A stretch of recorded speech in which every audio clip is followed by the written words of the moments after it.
The ceiling above me had become a familiar canvas in the dark hours, its texture mapped by sleepless nights and the amber glow that leaked through our thin curtains from the streetlight outside.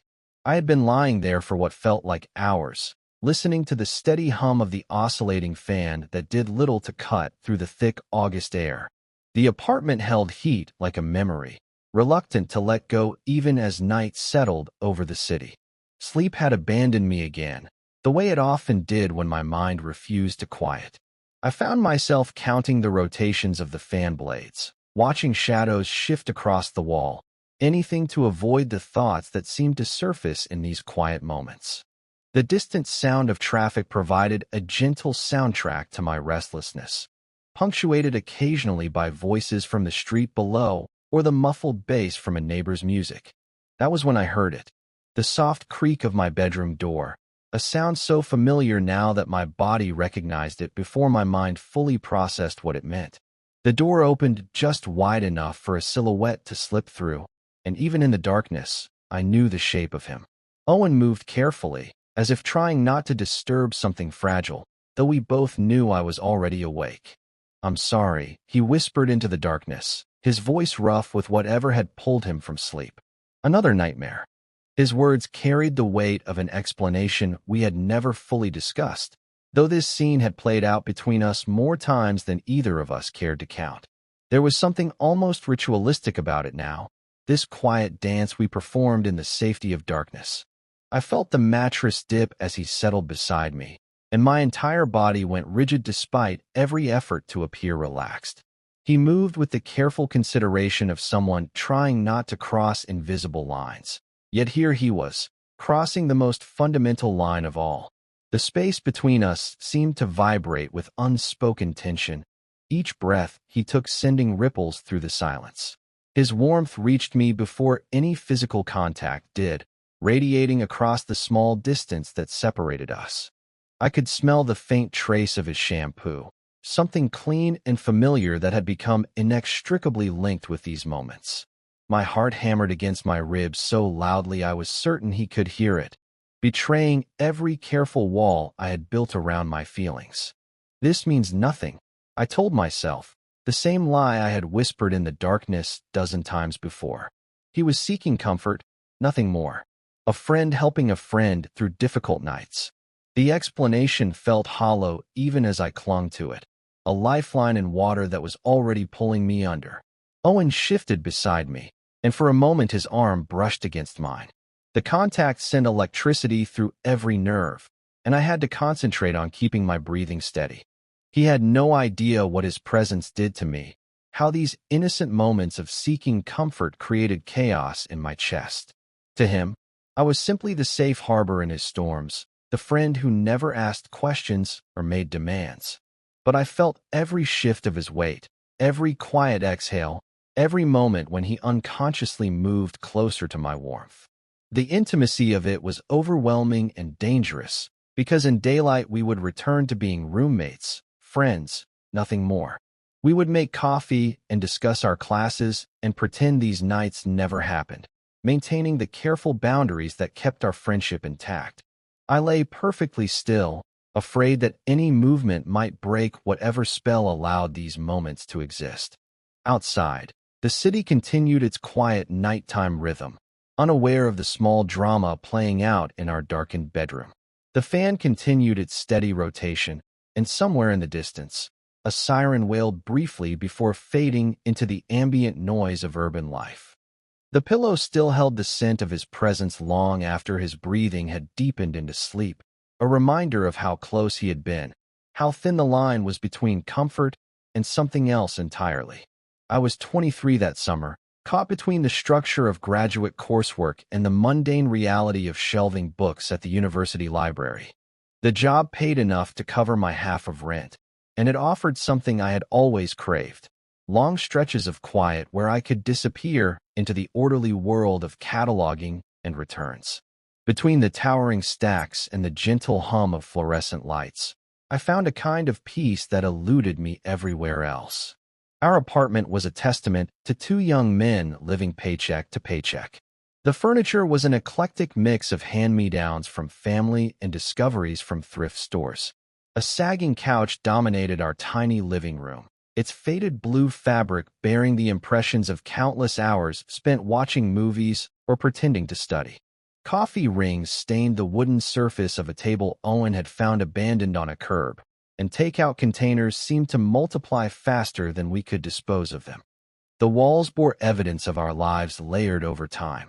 Movie posters hung askew next to Owen's framed photographs from a photography class he had taken sophomore year. Books were stacked in precarious towers beside the television, creating a makeshift library that threatened to topple with the slightest disturbance. It was cramped and cluttered and utterly ours, a space that somehow felt more like home than anywhere I had ever lived. Owen had been part of my life since high school, though even then I had understood that we occupied different worlds. Where I was careful and reserved, he moved through life with an ease that seemed almost magical. People were drawn to him without effort. Conversations sparked naturally in his presence, and he possessed the rare gift of making everyone feel like they mattered. I had spent years watching him navigate social situations with the same grace that others might reserve for a well-rehearsed performance. He was studying journalism, and it suited him perfectly. Owen had always been curious about people, asking the kinds of questions that revealed hidden depths and forgotten dreams. He could draw stories from strangers at bus stops, and I had seen him turn casual encounters at coffee shops into meaningful connections that lasted for months. His energy filled rooms, and I often found myself content to exist in his orbit, basking in the warmth of his attention when it occasionally turned my way. Living with him meant witnessing the full spectrum of who he was. I saw him in the morning light, hair disheveled and eyes still heavy with sleep as he stumbled toward the coffee maker. I watched him prepare for presentations, pacing our small living room while practicing his delivery until every word fell perfectly into place. I knew the sound of his laughter echoing from the kitchen when he was on the phone with friends, and the particular quality of silence that settled over him when he was deep in thought. But I also carried a secret that grew heavier with each passing day. My parents called regularly from the suburbs, their conversations filled with gentle inquiries about my studies and barely concealed expectations about my future. They spoke of career prospects and the importance of establishing myself professionally. My mother would occasionally mention the daughters of family friends, young women who were pursuing similar academic paths, and her suggestions hung in the air like unspoken invitations. I had never found the words to tell them that their vision of my life felt like clothing tailored for someone else. The conventional path they envisioned, degree, career, marriage, children, seemed to exist behind glass, visible but impossibly distant. I played along with their expectations, nodding at appropriate moments and offering vague assurances about my plans, but inside I felt like an actor who had forgotten his lines. The truth was that I had been in love with Owen for longer than I cared to admit. It was not the sudden, overwhelming realization that stories often described, but rather a slow recognition that crept up on me over months and years. I noticed the way sunlight caught the amber flecks in his brown eyes, the particular cadence of his voice when he was excited about something, the unconscious grace with which he moved through our shared spaces. Our friendship had its own rhythm, built from years of shared experiences and comfortable silences. We cooked simple meals together, Owen providing commentary while I handled the actual preparation, since his enthusiasm in the kitchen far exceeded his skill. We spent evenings watching films, our tastes ranging from foreign art house pieces that Owen insisted would broaden our cultural horizons to mindless action movies that served as perfect background noise for late-night conversations. There were moments when I allowed myself to imagine that the easy intimacy between us meant something more.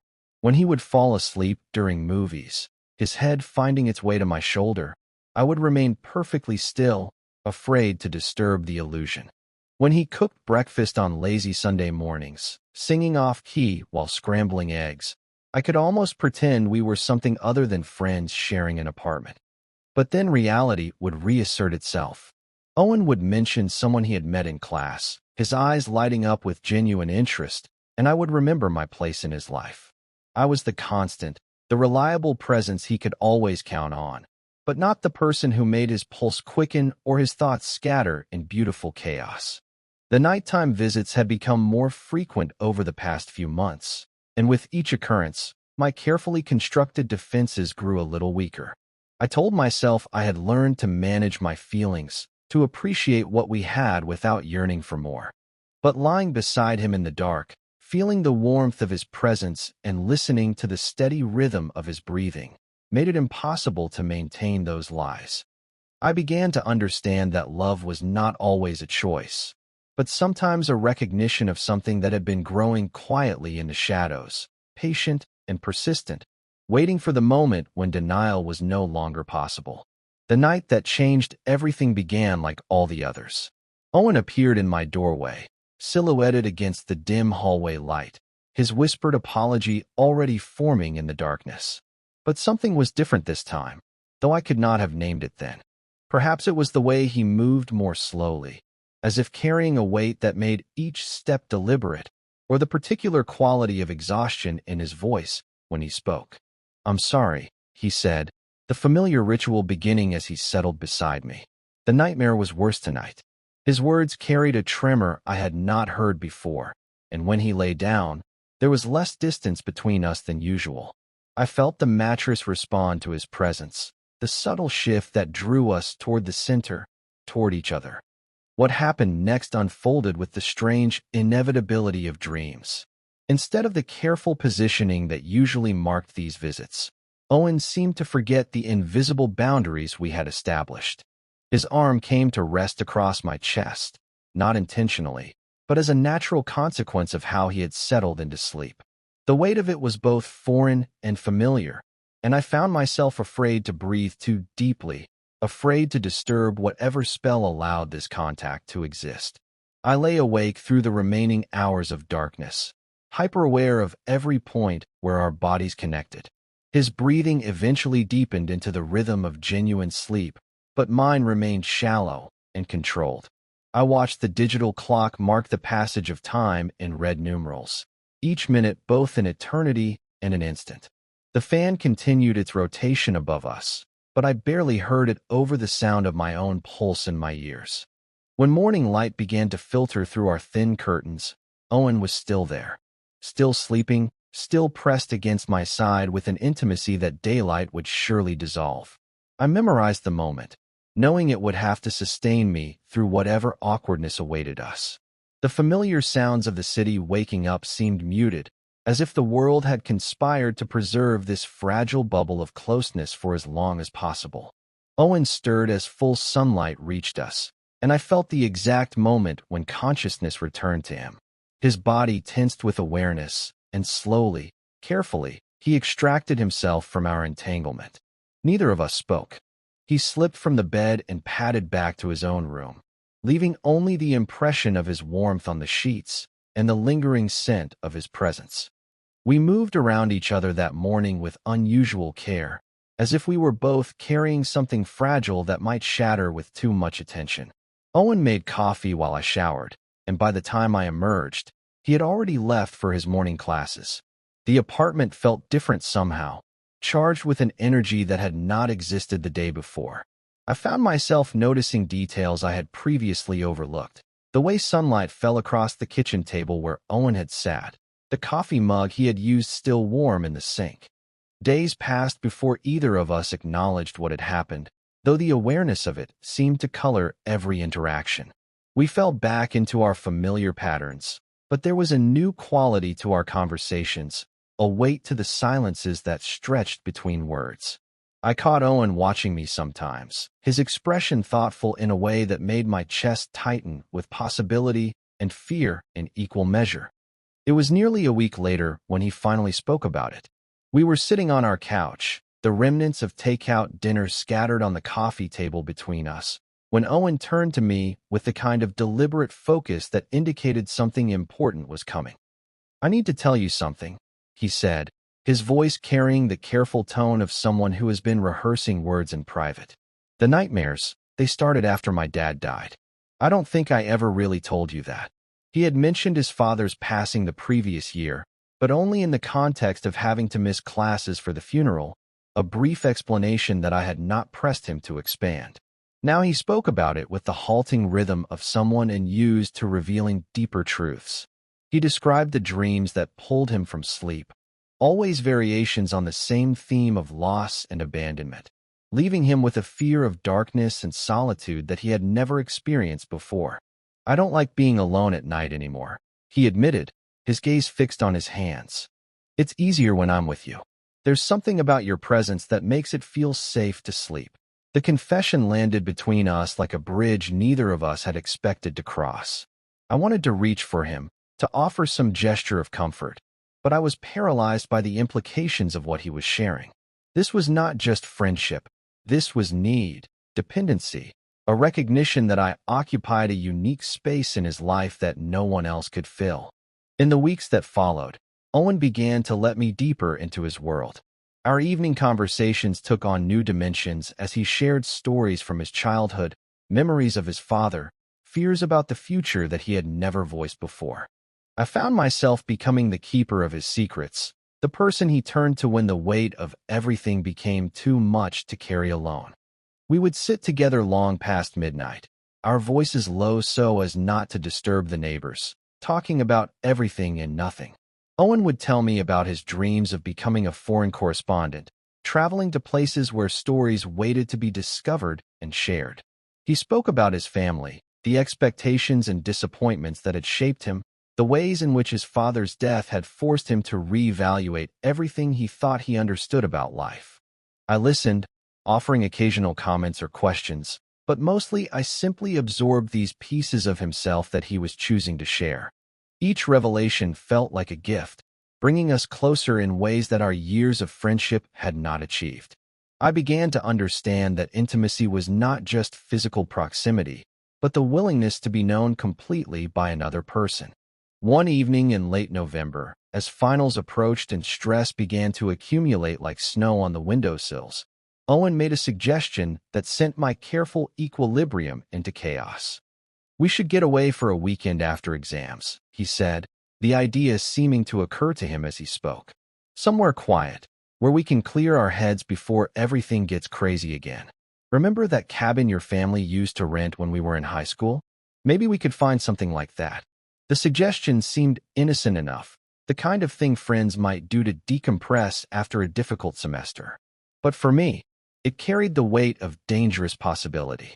A weekend alone with Owen, away from the familiar boundaries of our apartment and our established routines, felt like stepping into uncharted territory where anything might happen.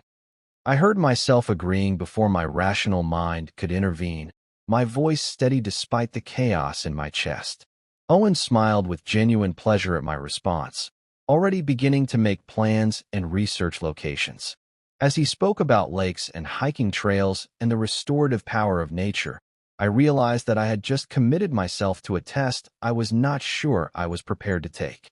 The invitation felt like a doorway opening, leading somewhere I had never allowed myself to imagine we might go together. The weeks leading up to our weekend trip marked a shift so gradual that I might have convinced myself I was imagining it, if not for the way my body responded to each new intimacy with electric awareness. Owen began to lean on me in ways that transcended simple friendship, though he seemed unconscious of the transformation happening between us. Movie nights became exercises in endurance as Owen would settle beside me on the couch, his proximity a constant distraction from whatever film we had chosen.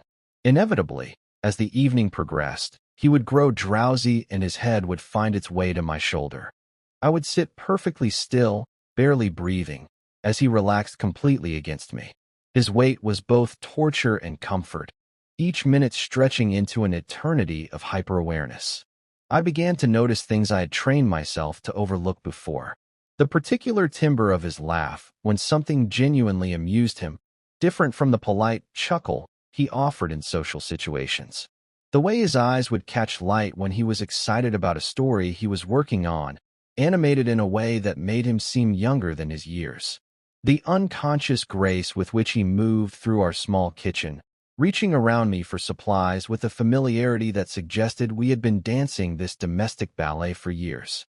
Our cooking together evolved into something that felt dangerously close to domesticity. Owen would stand beside me at the counter, chopping vegetables while I handled the more complex preparations, and our conversations would flow around the rhythm of our work. Sometimes his hand would brush mine as we reached for the same utensil, contact so brief it might have been accidental, yet it would send shock waves through my entire system. He never seemed to notice these moments of connection, but they accumulated in my memory like evidence of something I was afraid to name. The nighttime visits continued, but they carried a different quality now. Owen would slip into my bed with less hesitation, settling beside me as if it had become the most natural thing in the world. He would whisper my name in the dark, seeking reassurance that I was awake and present, and I would respond with careful words designed to soothe without revealing too much. There were nights when he would reach for my hand beneath the covers, his fingers intertwining with mine in a gesture that felt both innocent and profound. I found myself studying his face in these quiet moments, memorizing the curve of his jaw and the way his eyelashes cast shadows on his cheeks in the streetlight glow. He would speak softly about his dreams, both the nightmares that brought him to my room and the aspirations that drove his waking hours. I became the repository for his fears and hopes, the person he trusted with pieces of himself that he showed to no one else. The weekend trip arrived with December's first real cold snap, and we drove north to a small cabin Owen had found through a rental website. It sat beside a lake that stretched toward hills covered in bare trees, their branches creating intricate patterns against the gray sky. The cabin itself was modest but comfortable, with a stone fireplace and windows that framed the water like living paintings. We settled into the space with an ease that surprised me, unpacking our few belongings and establishing routines as if we had been coming here for years. Owen took charge of building fires while I handled meal preparations, our roles falling naturally into place. The isolation felt both liberating and dangerous, removing us from the familiar boundaries of our shared apartment and placing us in a space where anything might be possible. During the day, we walked trails that wound around the lake's perimeter, our breath visible in small clouds as we talked about everything except the growing tension between us. Owen photographed bare branches reflected in still water, capturing images that would later remind us of this time when everything hung in perfect, precarious balance. We returned to the cabin as darkness fell, building up the fire and preparing simple meals that we ate by lamplight. On the second night, a storm arrived with startling intensity. Rain hammered against the windows while wind made the cabin creak and sway like a ship at anchor. We were sitting before the fireplace when the power failed, plunging us into a darkness broken only by the flames dancing in the hearth. Owen moved closer to me on the couch, and I could feel his nervousness about the storm and the sudden darkness. "We should probably share the bed tonight," he said, his voice attempting casualness but carrying an undercurrent of something deeper. "The bedroom will be warmer, and with the power out, there's no reason to waste body heat." His practical reasoning made perfect sense, but my heart began to race as we prepared for sleep. The bedroom was indeed warmer, heated by a small space heater that ran on propane, and the queen-sized bed dominated the small room. We arranged ourselves carefully on opposite sides, maintaining distance even as we shared the same covers. Owen fell asleep quickly, exhausted by the day's hiking and lulled by the rhythmic sound of rain on the roof. But I remained awake, hyper-aware of his presence beside me in this strange bed, in this place removed from our normal life. The storm raged outside with a ferocity that seemed to shake the cabin's foundations, but inside our small room, everything was impossibly quiet except for the steady rhythm of Owen's breathing. Lightning would occasionally illuminate the windows, casting brief, dramatic shadows across the walls, but Owen slept through it all with the deep peace of someone who felt completely safe. I listened to each breath he took, feeling the slight shift of the mattress when he moved in his sleep. At some point during the night, he rolled toward the center of the bed, closing the careful distance we had maintained. His arm came to rest across my chest, and his face was suddenly close enough that I could feel the warmth of his breath on my neck. The intimacy was overwhelming. Here, in this place outside of time and normal constraints, lying beside him while nature raged beyond the walls, I felt something fundamental shift inside me. It was as if the storm had stripped away all the careful barriers I had constructed around my feelings, leaving me raw and exposed to truths I could no longer deny. I realized that this was not simply attraction or friendship deepened by proximity. This was recognition of something that had been growing between us whether I acknowledged it or not, something that Owen's unconscious gestures of trust and closeness had been nurturing all along. The careful distance I had maintained, the elaborate mental constructions I had built to explain away every moment of connection, suddenly seemed not just futile but dishonest. As dawn approached, and the storm finally began to subside, Owen stirred beside me, but did not fully wake. He murmured something unintelligible and pressed closer, his body seeking warmth and comfort that I was powerless to deny. In that moment, surrounded by the aftermath of the night's intensity, I understood that we had crossed a line from which there would be no return, whether Owen was conscious of it or not. We returned from the cabin to an apartment that felt smaller than before, as if the weekend had expanded something inside us that could no longer be contained within familiar walls. The transition back to our normal routines carried an undercurrent of awkwardness, both of us seemingly aware that something had shifted during those 2 days by the lake, though neither willing to acknowledge it directly. Owen threw himself into end-of-semester projects with renewed intensity, spending long hours at the journalism building, conducting interviews, and polishing articles for his portfolio. I buried myself in library work and thesis research, grateful for tasks that demanded enough concentration to distract from the constant awareness of tension humming between us. We moved around each other with careful politeness, our conversations touching only on safe topics like upcoming deadlines and holiday plans. But the nightmares returned with greater frequency, as if our brief respite had only intensified their power when they reasserted themselves.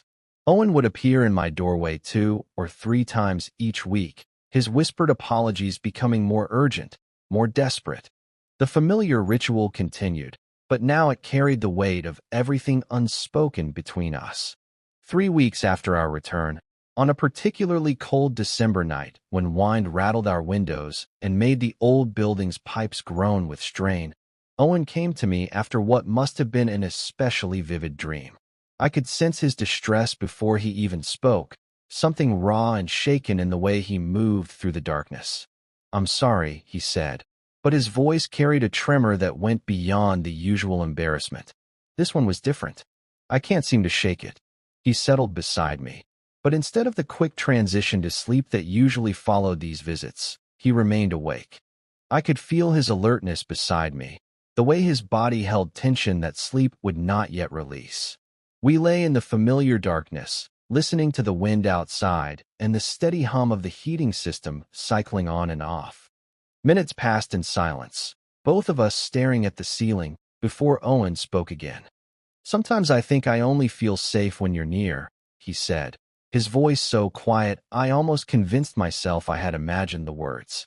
The admission hung between us like a bridge neither of us knew how to cross, carrying implications that seemed to extend far beyond simple friendship or even his need for comfort during difficult nights. My heart began to hammer against my ribs with such force I was certain he could hear it in the quiet room. The careful distance we maintained, even during these intimate moments, suddenly felt like a chasm I was desperate to cross, yet terrified to attempt. I wanted to respond, to offer some acknowledgement of what he had shared, but words seemed inadequate to match the weight of his confession. In the silence that stretched between us, something shifted. Perhaps it was the vulnerability in his voice, or the way the darkness seemed to strip away our usual defenses, but I found myself moving slightly toward the center of the bed. It was barely perceptible, just the smallest adjustment of position, but in the charged atmosphere of that moment, it felt like a declaration. Owen must have sensed the movement, because he turned his head toward me. Even in the dim light filtering through our curtains, I could make out the outline of his face, the serious expression that suggested he was grappling with thoughts too complex for simple words. We were closer now than we had ever been during these nighttime visits, close enough that I could feel the warmth radiating from his body. My hand moved almost without conscious direction, sliding across the sheet until my fingers encountered his. The contact was electric, sending shock waves through my entire system. For a moment, I thought he might pull away, that the spell would break and we would retreat to our respective sides of the bed, maintaining the careful boundaries that had kept us safe all these months. But he didn't withdraw. Instead, his fingers intertwined with mine, deliberate and sure, as if this simple gesture was the most natural thing in the world. The connection between us seemed to intensify, charged with all the unspoken truths we had been carrying in silence. Time seemed to suspend itself as we lay there, hands joined beneath the covers, neither of us daring to move or speak. I could hear every breath he took, could sense the rapid beating of his heart through the small space that still separated us. The moment felt both eternal and impossibly fragile, as if the slightest disturbance might shatter whatever magic was allowing it to exist. Then Owen turned fully toward me, shifting until we were face to face in the darkness. The distance between us evaporated to mere inches, and I could feel his breath warm against my skin. His free hand came up to rest along my jaw, his thumb tracing the line of my cheekbone with a tenderness that made my breath catch in my throat. For a heartbeat, everything hung in perfect balance. I saw something in his eyes that I had never dared to hope for, a recognition that went beyond friendship or comfort or even desire. It was the look of someone seeing me completely, understanding not just what I felt, but feeling it in return. The relief was so overwhelming I thought I might collapse under the weight of it. But then something shifted in his expression. Fear flickered across his features, and I watched in slow motion as the realization of what was happening struck him fully. His hand fell away from my face as if he had been burned, and he pulled back with a sharp intake of breath that sounded almost like pain. The spell shattered completely. Owen extracted his hand from mine and rolled away, putting distance between us with movements that spoke of panic barely held in check. The sudden absence of his warmth left me feeling exposed and hollow, as if something essential had been torn away without warning. He lay rigid beside me, his breathing rapid and shallow. I could practically feel him retreating, not just physically but emotionally, pulling back behind walls that seemed higher and more impenetrable than any we had erected before. The silence that settled over us was different from the comfortable quiet we had shared moments earlier. This was heavy with regret and confusion and the weight of a line that had been almost crossed but not quite. I remained motionless, afraid that any movement might drive him further away, might shatter completely whatever remained of the fragile connection between us. My mind raced through the events of the last few minutes, trying to understand what had just happened and what it meant for everything that would come after. Eventually, Owen's breathing deepened and evened out, suggesting he had finally found sleep. But I lay awake through the remaining hours of darkness, simultaneously devastated and more alive than I had ever felt. Something fundamental had shifted between us in those few moments of recognition, and I knew that no amount of denial or careful distance would ever fully erase what we had almost acknowledged. The truth was out there now, hovering in the space between us like a presence that could not be ignored, waiting for one of us to find the courage to speak it aloud. The days following that night carried a weight that seemed to press down on every interaction between us. Owen and I moved through our shared spaces like actors who had forgotten their lines, each of us hyper-aware of the other, yet unable to bridge the chasm that his retreat had created. He threw himself into final preparations for his semester portfolio, staying late at the journalism building and returning home exhausted, as if physical tiredness might serve as armor against the tension that filled our apartment. But the nightmares persisted, and despite the awkwardness between us, Owen continued to seek refuge in my bed when sleep abandoned him. These visits carried a different quality now, weighted with the memory of what had almost happened. He would settle beside me with careful distance, maintaining space that felt both necessary and heartbreaking. We would lie in the darkness without speaking, the silence heavy with everything we were not saying. I found myself studying his profile in the dim light from the street, memorizing the curve of his features, and wondering if I had imagined the recognition I had seen in his eyes during that suspended moment. The uncertainty was eating away at me, creating a constant ache in my chest that no amount of rationalization could ease. I replayed those few minutes endlessly, searching for clues about what he had been feeling, what had made him pull away so suddenly. The breaking point came on a Tuesday morning in mid-December. Owen had spent another restless night beside me, his sleep interrupted by dreams that left him trembling and seeking unconscious comfort in my presence. When dawn light began to filter through our thin curtains, he was still there, his face peaceful in sleep, one arm stretched toward the space where I lay. I watched him wake slowly, the gentle transition from sleep to consciousness that I had observed dozens of times before. But this morning, something was different. Instead of the usual careful extraction from the bed, he remained still, staring at the ceiling with an expression I could not read. Minutes passed in silence, both of us aware that the other was awake, yet neither willing to acknowledge it. Finally, I could no longer bear the weight of everything unspoken between us. The words that had been building inside me for months, perhaps years, demanded release. My voice, when it came, was barely above a whisper, but in the quiet of our bedroom, it sounded like a shout. "I need to tell you something," I said, my heart hammering so violently I could barely form the words. "What I feel for you, it's not just friendship. It's never been just friendship." The confession hung in the air between us like a bridge on fire, impossible to cross and equally impossible to ignore. Owen went completely still beside me, his breathing so quiet I wondered if he had stopped altogether. I waited for him to speak, to move, to offer some response that would tell me whether I had just destroyed everything we had built together. When he finally turned to look at me, his expression was a mixture of fear and something that might have been relief. His eyes searched my face as if seeing me for the first time, or perhaps seeing me clearly after months of careful avoidance. "I know," he said finally, his voice rough with emotion. "I've known for a while, and the thing that terrifies me is that I think I feel it too."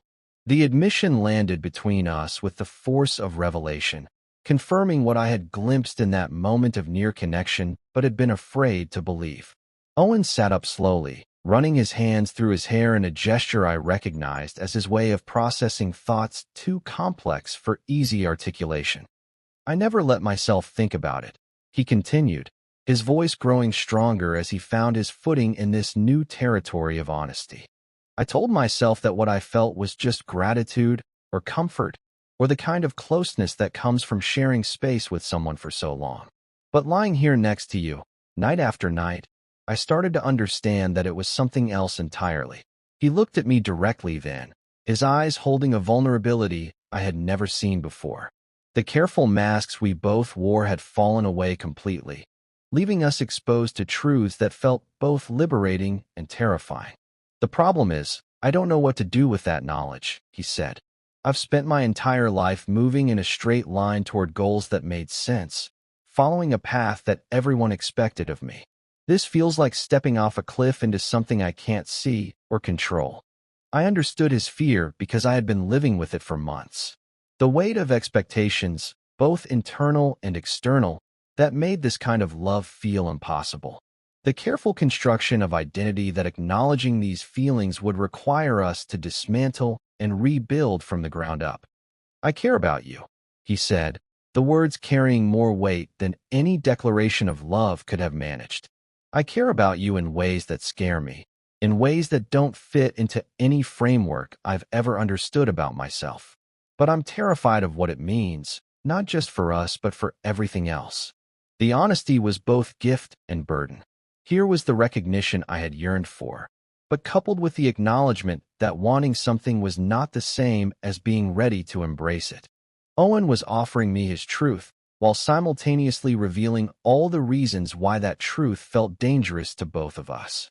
I reached for his hand, the same gesture that had begun our moment of connection days earlier, but this time he did not pull away. His fingers intertwined with mine, and I felt the slight tremor that revealed how much courage this simple contact required. I don't know what happens next either, I told him, my voice steadier than I had expected. But I know that hiding from this hasn't made it go away. If anything, it's only made it stronger. We sat together in the growing morning light, hands joined, both of us grappling with the magnitude of what we had just acknowledged. The apartment around us seemed unchanged, but I knew that everything had shifted irrevocably. We had stepped across a line that could not be uncrossed, into territory that would require us to be braver than either of us knew how to be. The choice was no longer whether to acknowledge what existed between us. That decision had been made the moment we allowed honesty to enter the space we shared. Now the choice was what to do with that knowledge, how to build something real from the foundation of friendship and desire and fear that we had finally admitted to each other. Outside our window, the city was waking up to another ordinary day, but inside our small bedroom, everything had changed forever. That night, for the first time in months, my bedroom door remained closed. I lay in the darkness listening for the familiar creak of hinges, the soft whisper of footsteps across our worn carpet, the gentle apology that had become as much a part of my nights as the sound of traffic from the street below. But the apartment held a different quality of silence, one that seemed to acknowledge the weight of everything that had changed between us in the space of a single conversation. The hours passed with excruciating slowness. Each time I heard Owen move in the adjacent room, my body tensed with anticipation, waiting for the soft knock or whispered call that would signal his need for comfort. But it never came. Instead, I listened to the sounds of him restless in his own bed, turning repeatedly in what I imagined was his own struggle with the new reality we had created together. I understood why he stayed away. The careful boundaries that had made our nighttime ritual possible had been obliterated by honesty, leaving us both uncertain about how to navigate the space between friendship and whatever we were becoming. The innocent comfort he had sought in my presence was no longer innocent, and the protection that darkness had offered felt insufficient against the magnitude of what we had acknowledged. The apartment felt different around us, as if our confession had changed the very air we breathed. Every shared space carried new weight, every casual interaction loaded with significance that neither of us knew how to process. We were living in the aftermath of truth, and it was both more difficult and more authentic than the careful lies we had maintained before. When morning light finally began to filter through my curtains, I was grateful for the excuse to abandon the pretense of sleep. I made my way to the kitchen and went through the familiar ritual of preparing coffee, the routine actions providing something concrete to focus on while my mind struggled to make sense of everything that had shifted. I was standing at the counter, listening to the coffee maker's gentle bubbling, when I became aware of Owen's presence behind me. I had not heard him approach, but I could sense him in the doorway, and I turned to find him watching me with an expression I could not quite read. He looked tired, his hair disheveled from a night of poor sleep, but there was something settled in his features that had not been there the day before. He did not speak. Instead, he crossed the small space between us with deliberate steps and came to stand beside me. For a moment, we both stared at the coffee maker as if it held answers to questions we were still learning how to ask. Then, without warning, Owen's hand came to rest on my shoulder. The contact was gentle but unmistakably intentional. His palm was warm through the thin fabric of my shirt, and I could feel the slight tremor in his fingers that revealed how much courage this simple gesture required. It was not the accidental brush of hands reaching for the same object or the unconscious contact of shared space. This was deliberate communication, an acknowledgement of connection that daylight had not managed to dissolve. He let his hand remain there longer than friendship would have required, long enough for the weight and warmth of it to register completely, long enough for both of us to understand what it meant. When he finally withdrew, the absence of contact felt like its own form of communication, a recognition that we were not ready for more, but that what existed between us was real and worthy of careful tending. Owen poured his coffee in silence and disappeared back to his room to prepare for classes, leaving me standing in the kitchen with the lingering warmth of his touch still radiating through my shoulder. Nothing had been resolved by that brief moment of contact, yet everything felt fundamentally different. We had found a way to acknowledge what existed between us without demanding immediate answers about what it might become. The day passed with a surreal quality, as if I were moving through a world that looked exactly the same but operated according to different rules.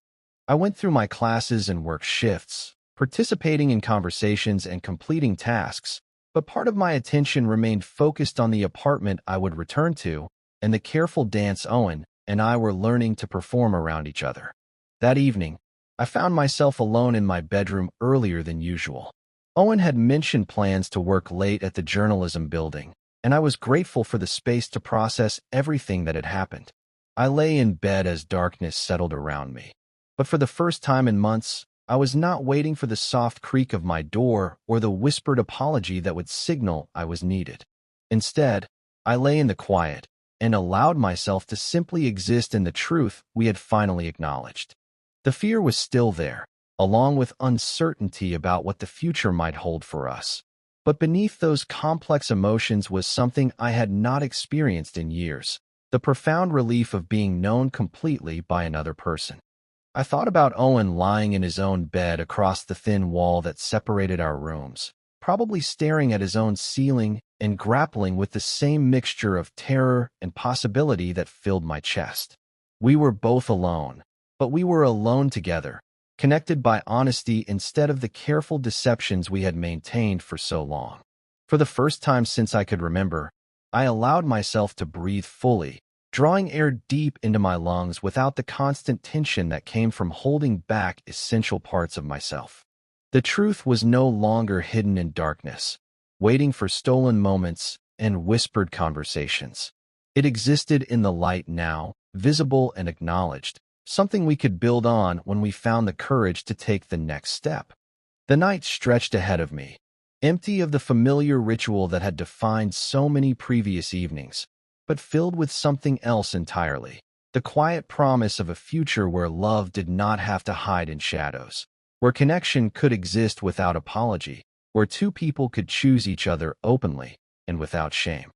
I closed my eyes and, for the first time and longer than I could remember, allowed myself to sleep peacefully.